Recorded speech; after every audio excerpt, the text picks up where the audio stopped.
Okay, so it's Sunday, the something of April, and I'm in Narm Studios, where people like Robert Plant, Van Morrison, Siouxsie Sioux, Royal Blood, Katie Tunstall, and various people have recorded and rehearsed and so on in Holt. And I'm playing today with the Littlemen, so I just thought I'd give you a little tour of the drum kit. So we've got my DW collectors. I'll be using the 22, 12 by, what's that, 10 or 11? 12 by 11. 14 by 14 floor, and this rather dashing, which I know I've spoken about before, but this rather dashing 1966 Dixieland student snare, which with die-cast rims, it just sounds very, very nice. Cymbal wise, I'll be swapping up. I've got more over there in my cymbal bag, but to start with, I'll be using the 20th anniversary 14-inch hats, 18-inch XD edition crash, the 20 XD edition ride, and this rather lovely 20-inch effect cymbal here, which is one that I always put on the stand at sessions, and people sometimes come over and say, don't think we'll be needing that, you know, it's probably a bit rad. But it's not, and usually about a few hours into the session they're like, did you ever take that cymbal off the stand? I'm like, no, you're hearing it right about now. Yeah, so I've used it with Laura Pausini, Charlie Jones, Michel Polnareff, Clara Ponte, loads of different people I've recorded with over the last 6 months or so.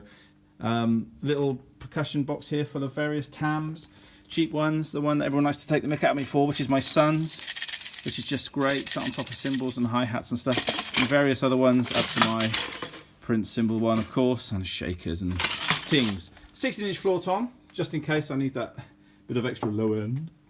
And these wonderful things which I've been championing, which I'm not the only one to do, I know, but these see-through plastic things cut off from a drum head, put them on a tom, and it makes it sound completely different. It's been rocking people's worlds.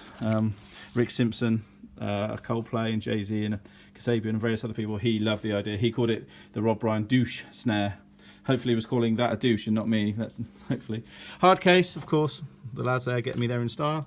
And just 3 snare drums that I might use, possibly. It's my 13 by, 5 DW collectors. It's a bit dark in this part of the room, I apologise.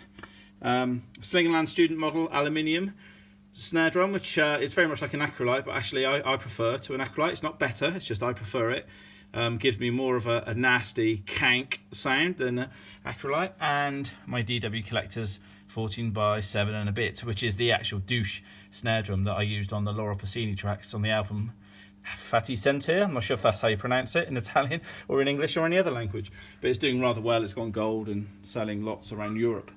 Okay, so my setup here basically is my SPD SX, little Mackie desk here, and one for all you 80s fans or not is my Lindrum. She's a noisy old thing, bless her, but she does things like this.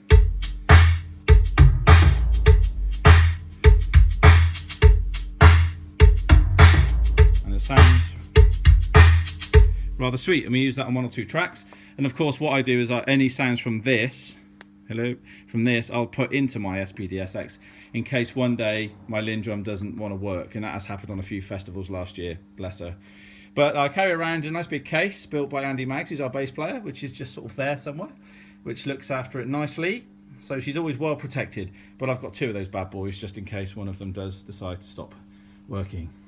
Anyway, there's and we all know what an SPD-SX does. It's got loads of different sounds in it for me, hand claps and loops and goodness knows what. So anyway, there's a little brief synopsis of the drum kit. Have a lovely Sunday, and I'm sure I'll be posting pictures and a little feature on this snare drum here, this little Gretsch bad boy, in due course. So anyway, have a splendid day, and thank you for watching.